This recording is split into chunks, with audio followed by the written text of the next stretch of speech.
वशिष्ठ जी की पत्नी श्री अरुंधति ने गुरुदेव वशिष्ठ से कहा, मुनिवर, आप जैसे गुरु को प्राप्त करके, आपके जैसे आचार्य को प्राप्त करके श्री दशरथ जी को पुत्र की प्राप्ति नहीं हुई, उन्हें पुत्र सुख नहीं हुआ, क्या आपकी कृपा में कोई कमी रह गई? तो वशिष्ठ जी मुस्कुराने लगे। वशिष्ठ जी ने कहा, देवी, दशरथ जी को पुत्र की प्राप्ति होगी, लेकिन उन्होंने कभी मुझसे कहा ही नहीं। अगर वो कहते तो मैं कोई ना कोई उपाय करता, शास्त्र सम्मत कोई विधि होती, कोई उपाय होता, लेकिन कभी उन्होंने कहा नहीं। उनके मन में लालसा उत्पन्न नहीं हुई। लाल की प्राप्ति तो उनको हो जाएगी, लाल जी तो आ जाएंगे, लेकिन लाल जी को पाने की लालसा तो पहले उत्पन्न हो, वो लोल्य तो उत्पन्न हो, लेकिन वो लालसा उत्पन्न नहीं। अरुंधति जी ने कहा, मैं उत्पन्न कर दूंगी। और एक दिन अरुंधति जी अपने बालक को गोद में लेकर के श्री दशरथ जी के महल में पहुंच गई। तब तक उनका बालक जोर जोर से रोने लगा। दशरथ जी ने पूछा, मां, ये बालक क्यों रो रहा है? तो मां अरुंधति ने कहा कि ये आपको देख करके रो रहा है। बोले, हमें देख करके रो रहा है? बोले, हाँ, आपको देख करके रो रहा है। बोले, मुझे देख करके क्यों रो रहा है? मां अरुंधति ने कहा, आपको देख करके रो करके ये पूछना चाहता है कि मेरे पिताजी तो इनके कुल गुरु हैं और इनका तो कोई बेटा नहीं, मैं किसका गुरु बनूंगा? हमारा जजमान कौन होगा? आगे पीढ़ी में तो कोई जजमान दिख ही नहीं रहा, मेरी जजमानी यही खत्म हो जाएगी क्या? अगली पीढ़ी में तो कोई जजमान ही नहीं है, मैं किसका पुरोहित बनूंगा? मैं किसका कुल गुरु बनूंगा? ये सुन करके दशरथ जी को झटका लग गया, अरे मुझे संतान नहीं, मेरी परंपरा लुप्त हो जाएगी, मेरे पितरों का पूजन कौन करेगा? मेरे कुल देवता श्री रंगनाथ भगवान की आराधना कौन करेगा? ये सब सोच करके दशरथ जी महाराज को चिंता हो गई। सुतार्थम तप्यमानस्य नासीद वंशकर सुतः, चिंता उत्पन्न हो गई। चिंता उत्पन्न हुई तो दशरथ जी महाराज चल पड़े गुरुदेव के यहाँ। एक बार भूपति मन माही, एक बार भूपति मन माही, भेगलानि मोरे सुत नाहि, भेगलानि मोरे सुत नाहि। गुरु गृह गयहु तुरत महिपाला, गुरु गृह गयहु तुरत महिपाला। चरण लागी करी विनय विशाला, चरण लागी करी विनय विशाला। निज दुख सुख सब गुरु ही सुनायो, निज दुख सुख सब गुरु ही सुनायो। कहे वशिष्ठ बहुविधि समझायो, कहे वशिष्ठ बहुविधि समझायो। एक बार भूपति मन माही। दशरथ जी महाराज के मन में चिंता हुई।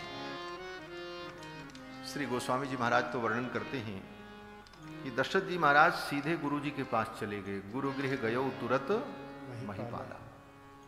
और महर्षि वाल्मीकि यहां पर लिखते हैं कि गुरु जी वहीं बैठे थे, दरबार में सामने ही थे। चिंतयामास सुतार्थम तप्यमानस्य नासीद वंशकर सुतः, चिंतयानस्य तस्यैवं बुद्धिरासीन महात्मनः। इस बात की जब चिंता हुई दशरथ जी को, उसी समय दरबार में सभी लोग बैठे थे, वशिष्ठ जी भी थे और भी बड़े बड़े मुनि महात्मा लोग थे। तो दशरथ जी के मन में ये भाव आया कि क्यों न पुत्र की प्राप्ति के लिए मैं अश्वमेध यज्ञ करूं। ये इच्छा दशरथ जी के मन में स्वतः उत्पन्न हुई। और दशरथ जी ने कहा कि सुतार्थम बाजिमेधेन किमर्थम न यजाम्यहम्, क्यों न पुत्र की प्राप्ति के लिए मैं अश्वमेध यज्ञ करूं। सुतार्थम बाजिमेधेन किमर्थम न यजाम्यहम्, बोले पुत्र की प्राप्ति के लिए तो पुत्रेष्टि किया जाता है, लेकिन दशरथ जी कहते हैं सुतार्थम बाजिमेधेन, अश्वमेध में करूं, जबकि पुत्र की प्राप्ति के लिए पुत्रेष्टि का विधान है। श्रौत यज्ञ में इष्टि जो है वो यज्ञों की प्रकृति है और इष्टि की ही विकृति अनेक यज्ञों में होती है और अनेक प्रकार की इष्टियों का वर्णन है वेद में। दर्श, पौर्णमास, मित्रविंदा, आग्नेय, पुत्रेष्टि, पर्जन्येष्टि, अनेक प्रकार की इष्टियों का वर्णन है। तो पुत्र की कामना के लिए पुत्रेष्टि का विधान वेद करता है। अश्वमेध यज्ञ तो बड़ा विस्तृत कार्य है, लेकिन दशरथ जी के मन में पुत्रेष्टि की इच्छा न होकर के अश्वमेध की इच्छा हो। किमर्थम सुतार्थम बाजिमेधेन किमर्थम न यजाम्य हम, क्यों न मैं पुत्र प्राप्ति के लिए अश्वमेध यज्ञ करूं। तो अश्वमेध यज्ञ करने की इच्छा इसलिए उत्पन्न हुई दशरथ जी को कि दशरथ जी ने मन में सोचा कि आज तक मुझे पुत्र की प्राप्ति नहीं हुई। जन्म जन्मांतर का कोई ऐसा कर्म तो नहीं है जिस कर्म के कारण पुत्र की प्राप्ति में बाधा हो रही। कोई ऐसा असत कर्म मेरे पूर्व जन्म का हो जिस कारण से पुत्र की प्राप्ति न हो रही। तो जान में अनजान में जितने प्रकार के पाप जीवात्मा से हुए हैं अनादिकाल से, उन समस्त पापों का प्रायश्चित करने के लिए अश्वमेध यज्ञ का विधान है। अश्वमेध यज्ञ करने पर समस्त पाप नष्ट हो जाते हैं। जन्म जन्मांतर के जितने कोई पाप बचे कुचे हों सब, अश्वमेध यज्ञ जैसा कोई यज्ञ नहीं है, एक वर्ष में पूर्ण होता है। अश्वमेध यज्ञ जब कभी भी होता है तो किसी न किसी नदी के तट पर ही होता है। इसीलिए आप किसी भी तीर्थ में जाओ तो आपको वहां पर अश्वमेध घाट मिलेगा। प्रयाग में जाओ तो वहां भी अश्वमेध घाट है, नैमिषारण्य में भी अश्वमेध घाट मिलेगा, काशी में भी अश्वमेध घाट मिलेगा। तो जहां पर अश्वमेध यज्ञ नदी के तट पर होता है, उस नदी में अश्वमेध यज्ञ का जिस घाट पर अवभृत स्नान होता है, वह घाट इतना पवित्र हो जाता है कि जब तक ये सृष्टि रहेगी तब तक उस घाट पर स्नान करने वाले लोग पाप मुक्त होते रहते हैं। इसीलिए अश्वमेध घाट का इतना बड़ा महत्व होता है। अब आप सोचो कि वो यज्ञ कितना महान हो। दशरथ जी महाराज के मन में हुआ कि हम अश्वमेध यज्ञ करें। किमर्थम बाजिमेधेन सुतार्थम बाजिमेधेन किमर्थम न यजाम्य हम। अपने मंत्रियों के मध्य में दशरथ जी महाराज ने जब इस प्रकार कहा तो सब लोगों ने समर्थन किया, विद्वानों ने, गुरुदेव वशिष्ठ ने भी। दशरथ जी ने कहा, मम लालप्यमानस्य सुतार्थम नास्ति वै सुखम। दशरथ जी ने कहा, हे गुरुदेव, आपकी कृपा से मुझे सब सुख मिला, लेकिन मम लालप्यमानस्य सुतार्थम नास्ति वै सुखम, मुझे सुत का सुख नहीं मिला। मेरी ये भावना आज भी है कि मेरे कोई बेटा होता, मैं उसे अपने गोद में लेकर के लाड लडाता। मम लालप्यमानस्य सुतार्थम नास्ति वै सुखम, और यह सुख आपकी ही कृपा से मुझे प्राप्त होगा। वशिष्ठ जी महाराज प्रसन्न हो गए। वशिष्ठ जी ने कहा, हाँ राजन, आप अश्वमेध यज्ञ करो। कहां पर अश्वमेध यज्ञ होगा? तो कहते हैं सरयू जी के तट पर। बोले नहीं, सरयू के तट पर नहीं होगा। सरयू जी के उस पार जाकर के आगे जो दूसरी नदी है उत्तर दिशा में, जिसका नाम मनोरमा है, उस मनोरमा नदी के तट पर अश्वमेध यज्ञ होगा। सरज्वाश्चोत्तरे तीरे यज्ञ भूमिर्विधीयताम। सरजू जी के उत्तर तट पर जाकर के अश्वमेध यज्ञ का विधान हो, मनोरमा के तट पर, और सारी तैयारी हो। संभारा संभ्रियंताम, यज्ञ के संभार का, वस्तुओं का संग्रह किया जाए, आदेश हो गया, यज्ञ की तैयारी प्रारंभ हो गई। अश्वमेध यज्ञ। दशरथ जी महाराज ने गुरुदेव के चरणों में प्रणाम किया और कहा, गुरु जी, आपके नेतृत्व में यह सारा कार्य होगा, कहीं किसी प्रकार की कोई कमी न होने पावे, क्योंकि मैंने सुना है कि यज्ञ में अगर कोई कमी हो जाती है तो यज्ञ के फल को राक्षस लोग नष्ट कर देते हैं। क्यों? बोले राक्षस बड़े विद्वान होते हैं। छिद्रम ही मृगयन्ते स्म विद्वांसो ब्रह्म राक्षसाः। ये ब्रह्म राक्षस भी बड़े विद्वान होते हैं।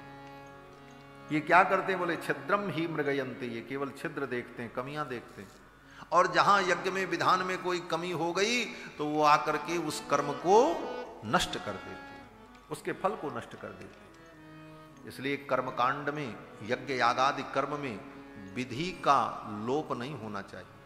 पूरी सावधानी रखनी चाहिए कि विधि में किसी भी प्रकार की कोई कमी न होने पावे, तभी कर्म का फल होता है। अन्यथा विधि का लोप हो गया, आपसे कोई कमी हो गई तो उस कमी का आश्रय लेकर के असुर लोग उस कर्म के फल को नष्ट कर देते हैं। छिद्रम ही मृगयन्ते स्म विद्वांसो ब्रह्म राक्षसा। लोग कहते हैं महाराज हम तो भाव से कर रहे हैं।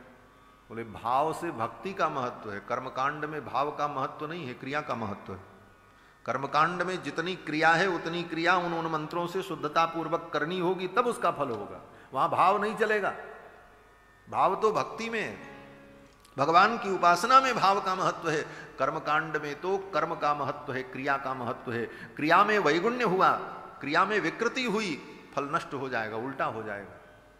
महाभाष्य में महर्षि पतंजलि लिखते हैं ना कि स्वरतो वर्णतो मिथ्या प्रयुक्तो न तमर्थमाह सवाग वज्रो जजमानम हिनस्ति यथेन्द्र शत्रु स्वरतो पराधात। एक स्वर के अपराध से वृत्रासुर मारा गया। वृत्रासुर के पिता त्वष्ट्रा महर्षि ने यज्ञ किया था और उस यज्ञ में संकल्प किया था कि इंद्र शत्रु उत्पन्न हो जो इंद्र को मार दे। लेकिन इंद्र शत्रु शब्द में एक स्वर गड़बड़ हो गया, बस स्वर के बदलने से समास बदल गया। इंद्र शत्रु शब्द में दो समास बनेगा, इंद्रस्य शत्रु हो इंद्र शत्रु, जो इंद्र का शत्रु हो, और इंद्र शत्रु जस्य, ऐसा भी समास हो जाएगा। शब्द एक ही प्रकार का होगा इंद्र शत्रु, लेकिन दोनों का अंतर कैसे होगा? बोले अंतोदात्त आदि उदात्त के भेद से। अब इतना सूक्ष्म उच्चारण में भेद और इतना अंतर हुआ, एक मात्रा गड़बड़ हो गई, स्वर का भेद हुआ, परिणाम क्या हुआ? बोले वृत्रासुर इतना विशाल पुरुष पैदा हुआ, लेकिन वो इंद्र को नहीं मार पाया, इंद्र ने ही उसको मार दिया। यही उदाहरण दिया है पतंजलि ने महाभाष्य में व्याकरण के, कि स्वरतो वर्णतो मिथ्या प्रयुक्तो न तमर्थमाह सवाग वज्रो जजमानम हिनस्ति।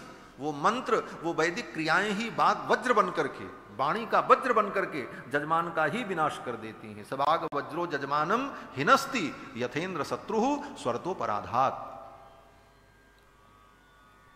तो कर्मकांड में विधि का लोप नहीं होना चाहिए, विधि का पूर्ण पालन होना चाहिए। इसीलिए जहां कहीं भी कर्मकांड की बात आती है तो वहां पर शास्त्रकार विधि को प्रधानता देते हैं। राम जी ने गृद्धराज जटायु का अंतिम संस्कार किया, श्राद्ध किया, तो गोस्वामी तुलसीदास जी क्या लिखते हैं? तेहि कर क्रिया जथोचित निज कर कीन्ही राम। जथोचित, जथोचित माने शास्त्र सम्मत विधि से। शास्त्र जो कहता है उसमें कहीं भी संकोच नहीं, तदनुकूल कार्य। पुराणों में वर्णन है कि महाराज मानधाता के पिता जुवनाश्व ने पुत्र की प्राप्ति के लिए यज्ञ किया। पुत्र प्राप्ति के लिए यज्ञ कर रहे थे जुवनाश्व कि हमें पुत्र की प्राप्ति हो, और रात्रि में यज्ञ मंडप में ही शयन करना था। तो यजमान यज्ञ मंडप में शयन करे तो रात में प्यास लगे तो कौन सा पानी पिए? बोले यजमान को पीने के लिए एक कलश रखा रहता, लेकिन अंधेरे में जिस कलश का पानी पीना चाहिए उस कलश का पानी न पी करके वस्ती वरी नाम का एक कलश यज्ञ मंडप में था, उस कलश के जल को पी लिया धोखे में। कर्म का लोप हो गया। परिणाम क्या हुआ? बोले जो गर्भ उनकी पत्नी के गर्भ में आना चाहिए था वो उन्हीं के गर्भ में आ गया। महाराज योनासु के पेट में बालक आ गया, उल्टा ही फल हो गया। विधि का लोप होगा तो कर्म का विधान बिगड़ेगा, उसका फल भी विपरीत। पेट में बालक आ गया, फिर तो महर्षियों ने कहा अब क्या हो? बोले इनका पेट चीर करके बालक निकालो। पेट चीर करके बालक को निकाला गया। वही महाराज मानधाता हुए। मानधाता अपने पिता के गर्भ से पैदा। तो यज्ञ में विधि का लोप हो जाए तो फल नष्ट हो जाता है। दशरथ जी कहते हैं कि छिद्रम ही मृगयन्ते स्म विद्वांसो ब्रह्म राक्षसाः। ये ब्रह्म राक्षस बड़े विद्वान होते हैं। हमारे पूज्य गुरुदेव भगवान कहते हैं विद्वान और ब्रह्म राक्षस, विद्वांसो ब्रह्म राक्षसा। कहते हैं हाँ, कभी कभी विद्वान भी राक्षस हो जाते हैं। हाँ, वो दूसरे अर्थों में कहते थे। बोले विद्वान भी राक्षस हो जाते हैं। बोले कौन से? बोले जो विद्वान होकर के केवल दूसरों को अपमानित करते रहें, अपने वैदुष्य की धाक जमा करके दूसरों की केवल कमियां बताते रहें, दूसरों की आलोचना करते रहें, ऐसे विद्वान जो है वो राक्षस ही होते हैं। महाराज विद्वान का तो मतलब है जो दूसरे को ज्ञान प्रदान करे, जो अज्ञानी है उसको तुम ज्ञानी बना दो, ये विद्वान होने का महत्व। और विद्वान होने का ये महत्व नहीं है कि तुम सबका अपमान ही करते चलो। तो विद्वान होकर के विद्या के गर्भ में जो दूसरे का अपमान करे वही विद्वान राक्षस होता है। विद्वांसो ब्रह्म राक्षसा, क्योंकि उसके हृदय में सरसता नहीं। क्यों बोले? साक्षर तो है लेकिन सरस नहीं है। गुरुजी कहते थे साक्षर का उल्टा क्या होता है? बोले राक्षस। साक्षर का उल्टा राक्षस होता है। लेकिन अगर सरस है तो बोले सरस का उल्टा तो सरस ही होता है। अगर वो सरस है तो वो सरस ही रहेगा, लेकिन सरस नहीं है, केवल साक्षर मात्र है, तो वो राक्षस ही बन जाएगा हमारा। इसलिए विद्वांसो ब्रह्म राक्षसा। विद्वान होने का मतलब ये है कि आप अपने ज्ञान विज्ञान के द्वारा लोगों का कल्याण करें, लोगों का हित करें। जो अज्ञानी है उस पर दया करके उसे ज्ञान प्रदान करें, और केवल अपने ज्ञान के अभिमान में लोगों का अपमान करते रहें कि तुम मूर्ख हो, तुम मूर्ख हो। सबको मूर्ख कहकर, सबका अपमान करके अपने ज्ञान का हम डंका बजाते रहें, बोले ऐसा ज्ञान व्यक्ति को राक्षस ही बना देता है। विद्वांसो ब्रह्म राक्षसा। क्यों? बोले विधिहीनस्य यज्ञस्य सद्यः कर्ता विनश्यति। दशरथ जी कहते हैं विधि से हीन यज्ञ होगा तो कर्ता का ही विनाश हो जाएगा। इसलिए आप विधि पूर्वक यज्ञ करावें। ये चर्चा हो रही थी, तब तक बगल में सुमंत्र जी महाराज खड़े थे, दशरथ जी के मंत्री। दशरथ जी के 8 प्रमुख महामंत्री हैं, जिसमें सुमंत्र जी बड़े महान हैं। धृष्टिर जयंतो विजयः, सुराष्ट्रो राष्ट्रवर्धन, अकोपो धर्मपालश्च, सुमंत्रश्चाष्टको महान। ये 8 महाआदि हैं दशरथ जी महाराज के। तो सुमंत जी महाराज बगल में खड़े थे। सुमंत जी ने कहा, अरे महाराज आज मुझे एक बात याद आ गई। बोले क्या बात याद आई? सुमंत जी ने कहा कि इसी घटना से जुड़ी हुई एक घटना मुझे याद आ रही है। एक बार ऋषियों की सभा में मैं गया था, तो वहां पर भगवान सनत कुमार पधारे थे, और भगवान सनत कुमार ने ऋषियों के मध्य में एक कथा कही थी। सनत कुमारो भगवान पूर्वम कथितवान कथाम। बहुत पहले उन्होंने एक कथा कही थी। क्या कथा कही थी? बोले ऋषियों की सभा में यह विचार हुआ कि दशरथ जी को पुत्र की प्राप्ति कब होगी। इस विषय पर वहां विचार चल रहा था ऋषियों की सभा में। तो सनत कुमार भगवान पधारे। उन्होंने कहा कि अभी दशरथ जी को पुत्र की प्राप्ति नहीं होगी। अभी इतना वर्ष बीत जाने के बाद जब दशरथ जी के अंदर, दशरथ जी के मन में पुत्र प्राप्ति के लिए अश्वमेध यज्ञ करने की इच्छा उत्पन्न होगी, उस समय श्रृंगी महर्षि आएंगे जो शांता के पति हैं, उनके द्वारा अश्वमेध यज्ञ होगा, तब उनको पुत्र की प्राप्ति होगी।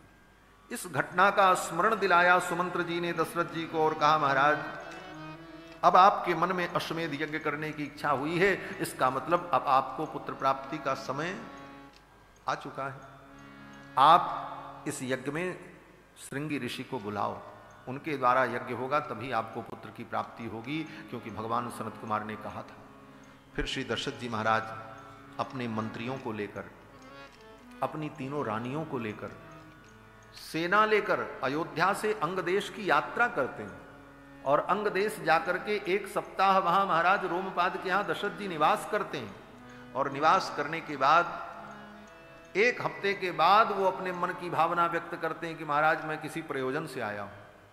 रोमपाद जी ने कहा, किस प्रयोजन से? बोले आपकी बेटी शांता और आपके जामाता श्रृंगी ऋषि को हम लेने आए हैं, इनके द्वारा हमारा यज्ञ होगा और हमें पुत्र की प्राप्ति होगी।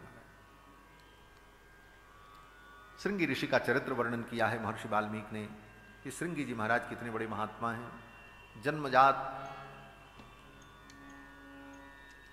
तपस्वी, इनके पिता इनको परम विरक्त बनाना चाहते थे। इनके पिता चाहते थे मेरा पुत्र नैष्ठिक ब्रह्मचारी बने, श्रृंगी के पिता विवांडक महर्षि, और जंगल में ले जाकर के स्वयं लालन पालन किया। आश्रम में किसी स्त्री का प्रवेश नहीं था, कभी भी जान भी नहीं पाए श्रृंगी महर्षि स्त्री जाति क्या होती।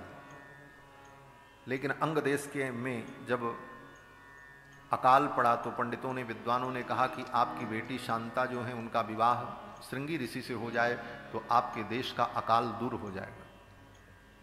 रोमपाद जी ने कहा कि विभांडक महर्षि तो अपने पुत्र को नैष्ठिक ब्रह्मचारी बनाना चाहते हैं, वो विवाह कैसे करेंगे? बोले यही उपाय है, दूसरा कोई उपाय नहीं। तब राजा ने प्रजा में घोषणा की कुछ गणिकाएं तैयार हुईं और गणिकाएं नाव लेकर के गईं और श्रृंगी महर्षि के आश्रम के सन्निकट नाव को नदी में लगा दिया। अवसर पाकर के आश्रम में जाती हैं। जब विभांडक महर्षि कंदमूल फल लेने के लिए आश्रम से बाहर गए तो धीरे से वो गणिकाएं पहुंच गईं। पहुंची तो श्रृंगी महर्षि ने देखा, पहली बार जीवन में नारियों को देखा, कभी देखा ही नहीं था।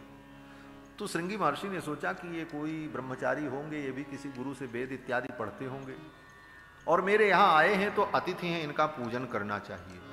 उनको सब गणिकाओं को आसन पर बैठाया और श्रृंगी महर्षि उनका आतिथ्य करने लगे, पूजन करने लगे। निर्मल हृदय श्रृंगी महर्षि ने उन गणिकाओं का पूजन किया।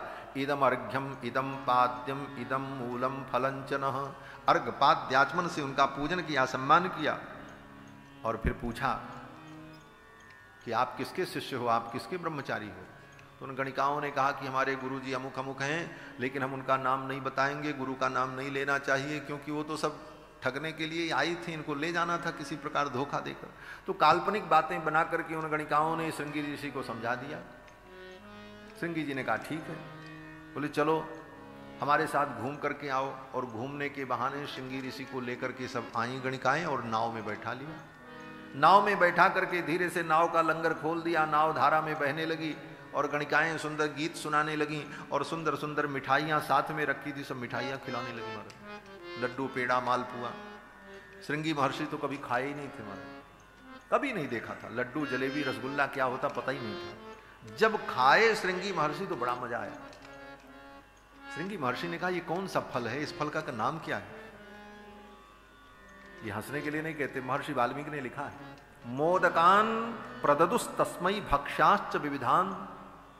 अनेक प्रकार के विविध भक्ष्य भोज्य व्यंजन उन गणिकाओं ने जब प्रस्तुत किए तो तानि चास्वाद्य तेजस्वी, उन फलों को आस्वादन करके तेजस्वी श्रृंगी महर्षि ने फलानीति स्म मन्यते, उनको फल ही समझा। उनको लगा कि ये तो कोई फल है, बोले कैसा फल है, इसमें छिलका भी नहीं बिया भी नहीं, ऐसा तो फल हमने कभी देखा ही नहीं। गणिकाओं ने कहा ऐसे फल हमारे देश में होते हैं, चलो आपको हम घुमा के लाते हैं। लेकर के चली आई और अंग देश आए महाराज। ज्यों ही उनका चरण अंग देश की सीमा में पड़ा, वर्षा प्रारंभ हो गई, अकाल दूर हो गया। महाराज रोमपाद ने अपनी बेटी शांता का ध्यान किया और उनका विवाह कर दिया।